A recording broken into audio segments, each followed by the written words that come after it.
పుష్పాచలేశ్వర స్వామి దేవస్థానంలో మనము ఉన్నాము. ఎందుకంటే మీ అందరికీ తెలిసినటువంటి విషయమే ఇక్కడ చూడొచ్చు. బండ అనేటువంటిది పూర్వం నుంచి అప్పుడు ఏదైతే మన 2 సంవత్సరాల క్రితమే ఈ పూర్వం ఏంటంటే కొంతమంది దొంగలు పడేసి ధ్వంసం చేసినటువంటి ఆ యొక్క బండ అనేటువంటి అక్కడ లేక చాలా వర్షం పడినప్పుడు అందు కూడా కారుతా ఉన్నది. అయితే ఆ బండ తేవడానికి మేము శతవిధాల ప్రయత్నం చేసినప్పుడు అంత బరువు మనం రాగలుగుతామా లేదా అనేటువంటి మనలో మనమే అన్నగాళ్ళు అందరం కూడా చాలా ఆలోచించుకునేవాళ్ళం. అయితే నిన్న కూడా ప్రయత్నం చేసినాము. 6 మంది చూస్తే అది చాలా బరువు అనిపించింది. అయితే ఈరోజు అన్నగారు 8 మంది ఈరోజు రావడము, అందరం కూడా కలిసి దాన్ని ఆ బండను అనేటువంటి ఎంతో ఉదయం 5:30 గంటల నుంచి ప్రయత్నం చేస్తే ఇప్పుడు వీడికి ఈరోజు 9 గంటలు అనేటువంటిది అవడం జరిగింది. సో 9 ఇప్పుడు టైం ఎంత దగ్గర దగ్గర 9 కావస్తుంది, 8:45.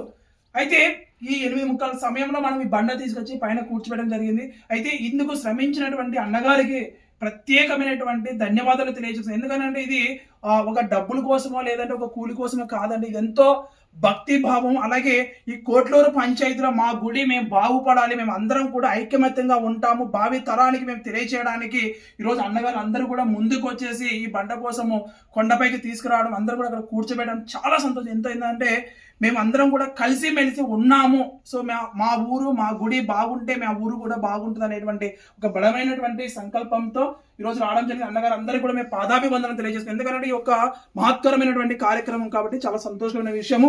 అయితే దానికి సంబంధించినటువంటి పేమెంట్ కూడా ఈరోజు మనము 4,050 రూపాయలు అనేటువంటి ఇవ్వడం కూడా జరిగింది అన్నగారికి. స్వామివారి యొక్క కృప, ఇది పేమెంట్ అని చెప్పలేం కానీ ఆ యొక్క ప్రసాదంగా. అయితే గత వారం నుంచి చేస్తున్నటువంటి పనికి గాను నిన్నటి రోజున కూడా మనము 17,500 రూపాయలు 17,700 రూపాయలు అనేటువంటిది ఇవ్వడం కూడా జరిగింది పేమెంట్ అనేటువంటి. సో వీటన్నిటిని ఇంకా ఎంతో చేయాల్సినటువంటి సేవా కార్యక్రమాలు ఉన్నాయి. ఇసుక కూడా ఇంకొక ట్రాక్టర్ అనేటువంటి కొండ మీదకి రావాలి. అలాగే నీళ్లు కూడా ప్రతి రోజు కూడా నీళ్లు, ఈ యొక్క గర్భగుడి మనం ఏదైతే పునర్నిర్మాణం చేస్తున్నామో ఆల్మోస్ట్ 70% అయింది. ఇంకా మనకి ఇసుక, వాటర్ అనేటువంటిది కొరత ఉంది. చాలా మంది మేము దేవస్థానం దగ్గరకు వచ్చేసి అన్న మేము కూడా చేస్తాం, మమ్మల్ని కూడా పిలిచండి, మేము కూడా వస్తాం అన్నట్టు చాలా మంది లేడీస్ కూడా అన్నారు. నేను రోజు వెళ్ళేసి గ్రామాలు వెళ్ళి పిలిస్తే అమ్మ అది చాలా బరువైనటువంటి పని, కొండ ఎక్కడమే కష్టం అవుతుంది, సో ఇలాంటి రావడం చాలా కష్టం అనేటువంటి కూడా అంటున్నారు. సో ఏదేమైనప్పటికీ కూడా సంకల్పము, భక్తి అనేటువంటిది ఉంటే చెయ్యాలి అనుకున్నటువంటి దృఢమైనటువంటి సంకల్పానికి ఏవి కూడా అడ్డు రావు. అందరం కూడా కలిసి ఈరోజు ఈ మహత్పరమైనటువంటి మహాయజ్ఞానికి పూనుకోవడం జరిగింది. వచ్చే మహాశివరాత్రి సంబరాలకు కూడా ఇక్కడ మీరు చూడొచ్చు.